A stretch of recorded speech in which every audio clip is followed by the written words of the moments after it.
Hello beautiful twin souls. आज के video का टॉपिक है कि दोबारा जन्म मिलेगा, लेना पड़ेगा या मोक्ष मिलेगा। तो आज ये मेरी एक सोल सिस्टर ने क्वेश्चन किया था, तो मैंने कहा कि ये चीज़ सबके मन में आती है, सबको ही ख्याल आता है कि क्या ऐसा होगा। तो उनका क्वेश्चन ये था, जिसको मैं बाद में एक्सप्लेन करूँगी, कि अगर हम अपनी ज़िंदगी का मकसद मोक्ष प्राप्ति की ओर लगाएं और कार्मिक साइकिल से बाहर निकलने का सोचें, तब अकेले रहना मुश्किल नहीं है ना? Question mark. अगर इस जन्म में 3D यूनियन में नहीं आए, तब क्या नेक्स्ट बर्थ दोबारा जन्म लेना पड़ेगा ट्विन फ्लेम जर्नी को कंप्लीट करने के लिए? तो यहाँ पे इस चीज़ को थोड़ा सा डिटेल में समझना ज़रूरी है। और थोड़ा, जब जो न्यू सोल्स होती है ना, वो ये सुनना ही नहीं चाहती कि डीएम हमें नहीं मिलेंगे, तो वो स्टार्टिंग में वीडियो छोड़ के चली जाती हैं। पर लास्ट में आपके लिए अच्छी चीज़ें हैं, तो आप लास्ट तक सुने कि मैं क्या बता रही हूँ। तो यहाँ पे मैं इनका बताना चाहूँगी कि देखिए, जब स्टार्टिंग में शुरू करते हैं कि जब ये जर्नी स्टार्ट होती है, उससे पहले नहीं पता होता किसी को भी कि ये ट्विन फ्लेम जर्नी और इसमें ऐसा कुछ होता है। उससे पहले ही ट्विन सोल्स आपस में मिलते हैं और उनके अंदर इतना डीप लव क्रिएट हो जाता है कि वो एक दूसरे के बिना जीने का सोचते भी नहीं है। ख़ास तौर से डीएफ, जो बहुत ज़्यादा डीएम से प्यार करने लग जाती है और उनके सिवा वो किसी के बारे में ना देखना चाहती हैं ना सुनना चाहती हैं। तो डीएम को अटैचमेंट फील होता है, बट इतना नहीं जितना डीएफ परेशान हो जाते हैं उनके लिए, क्योंकि दिन रात उन्हीं के ख्याल, उन्हीं का सोचना। तो उसके बाद क्या सिचुएशन होती है कि जब बबल फेज़ ख़त्म होता है, जब एक अच्छा प्यार सा टाइम वो ख़त्म होता है, सेपरेशन का टाइम आता है, उस समय पे बहुत ज़्यादा डीएफ को प्रॉब्लम होती है, जो स्टार्टिंग के 1-1.5 साल लगी रहती है। तो उसमें उनके लिए टाइम निकालना बहुत मुश्किल हो जाता है, और ना वो ये चीज़ सोचना चाहती हैं कि कभी वो स्टेज पे, इस स्टेज पे पहुँचेंगी जहाँ वो मोक्ष की बातें करें या डीएम से अलग रहने की बातें करें। कोई भी नहीं सोचता।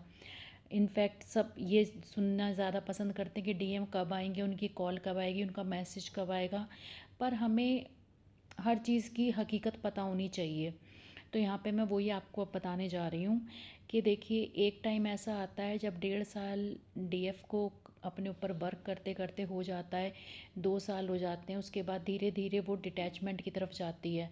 उसके बाद जब डिटैचमेंट में उसकी स्टेज वो आ जाती है कि जहाँ अब उसको डीएम की कॉल आए ना आए फ़र्क नहीं पड़ता, डीएम आए ना आए फ़र्क नहीं पड़ता, उसे कुछ भी डीएम को लेके फ़र्क नहीं पड़ता कि वो थर्ड पार्टी में है या उनकी शादी हो गई है।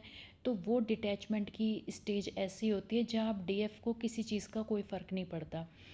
स्टार्टिंग में सबको ये लगता है कि ऐसी स्टेज कभी आएगी नहीं, क्योंकि इतनी पर्जिंग होती है, इतनी याद आती है कि क्या कभी हैरानी होती है सोच के भी कि क्या कभी ऐसा टाइम आता है। बट येस, ऑफ कोर्स आता है, 100% आता है।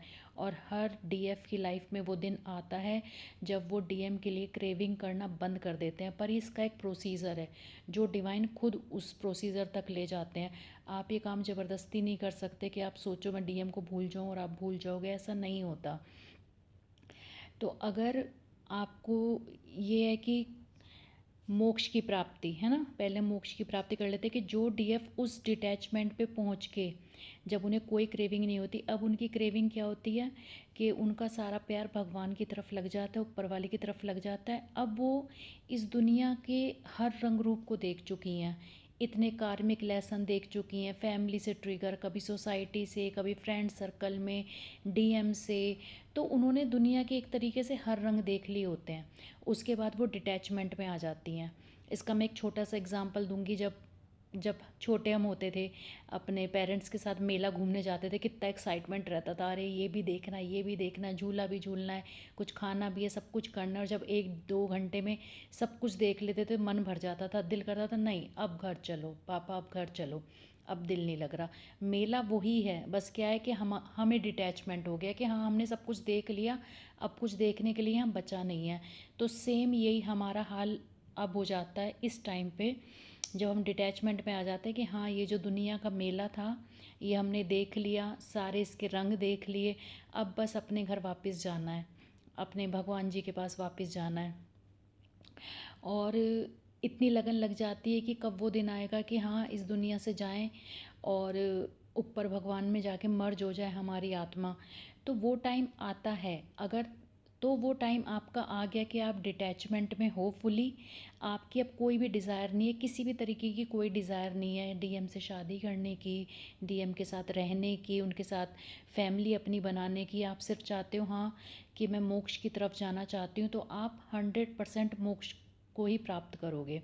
क्योंकि लास्ट टाइम जब आता है, ये बहुत सालों पहले भी मैंने ये बात सुनी थी कि जब हम इंसान का आखिरी वक्त आता है, उसके मन में जो डिज़ायर होती है, चाहे रुपए पैसे को लेके, चाहे मकान को लेके, किसी में मोह फंसा रहता है, किसी का बच्चों में मोह फंसा रहता है, तो उसी मोह में वो दोबारा वापस आता है। वो दुनिया में ज़रूर आता है, क्योंकि लास्ट टाइम उसकी जिसमें ध्यान अटका होता है वो ज़रूर उस विश को पूरा करने के लिए वापस आता है। और जब हमारा वो लास्ट मोमेंट आएगा और हम जब क्रेविंग करेंगे, या तो हम क्रेविंग करेंगे डीएम के लिए या हम क्रेविंग करेंगे गॉड के लिए, तो उस समय हमारा लास्ट मोमेंट पे जो हमारी क्रेविंग होगी वही हमें रिज़ल्ट मिलेगा। अगर हमारी उस समय सोल इतनी प्योर हो चुकी है कि नहीं, भगवान के अलावा हमें कुछ नहीं दिख रहा, हम होश में नहीं हैं या उस हिसाब से उस प्रेयर की स्थिति में भी नहीं है, पर हमारा सबकॉन्शियस माइंड जानता है कि हमें मोक्ष चाहिए, तो हमें मोक्ष ही मिलेगा। पर अगर उस समय पे आपके मन में ये बात है कि मैं इस जन्म में 3D लाइफ में डीएम के साथ अपनी ज़िंदगी नहीं बिता पाई हूँ, उसके साथ अपना घर नहीं बसा पाई हूँ, मुझे उसके साथ अपनी फैमिली क्रिएट करनी थी, तो 100% आपकी रीबर्थ होगी उसमें। क्योंकि रीबर्थ क्यों होगी, डीएम मिलेंगे नहीं मिलेंगे वो तो एक फिर नेक्स्ट लाइफ की अगली बात हो गई। अभी आपके लेसन ही पूरे नहीं हुए, क्योंकि लेसन क्या था ट्विन फ्लेम का, कि डिटैचमेंट में आना और वही प्यार जो आप डीएम के साथ फील करते हो वही भगवान के साथ फील करना, और अब डीएम की जगह भगवान को प्राप्ति करने की डिज़ायर होना।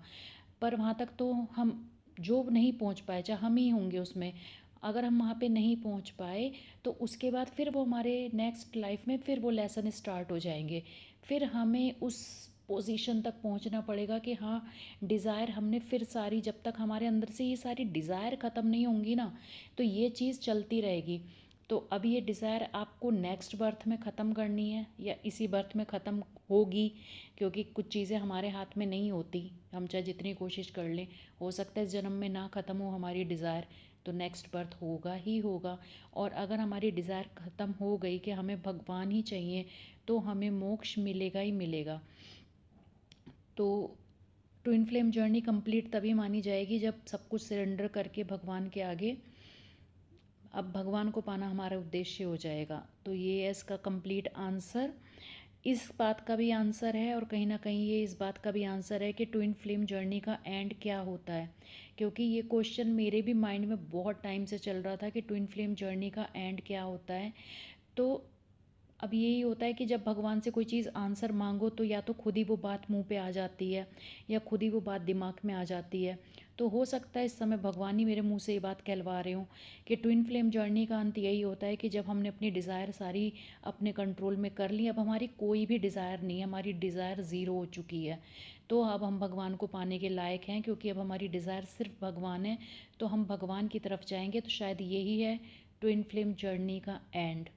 और अगर ये एंड डीएम के साथ होना लिखा है तो वो भी भगवान की तरफ से गिफ्ट होगा कि हो सकता है मोक्ष को प्राप्त करने की इच्छा रखते हुए भी डीएम हमारे साथ लास्ट टाइम में हमारे साथ हों।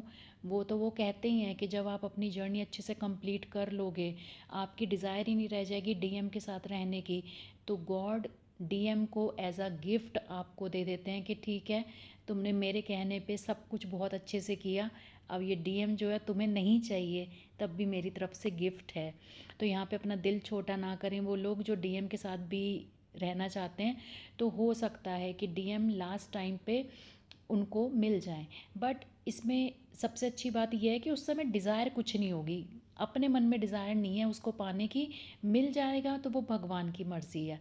तो ये सही में एक ब्यूटीफुल फीलिंग है और ये आती है। स्टार्टिंग में हमें भी लगता था कि पता नहीं ऐसा होगा या नहीं होगा, पर ऐसा होता है क्योंकि अब उस चीज़ को हम एक्सपीरियंस करते हैं कि उस चीज़ की डिज़ायर नहीं है। और सच में जब ये सोचते हैं ना कि हमारी सोल, मैं बहुत सोचती हूँ इस चीज़ को कि लास्ट टाइम चल रहा है, मेरी सोल निकली एक छोटी सी लाइट की तरह, और भगवान का जो वो कहते हैं ना यूनिवर्स की लाइट होती है, राउंड वाइट रोशनी निकलती हुई एक, और उसमें छोटी सी मेरी एक बूंद की तरह से मेरी आत्मा वहाँ पे जा रही है और फिर उसमें मर्ज हो गई है।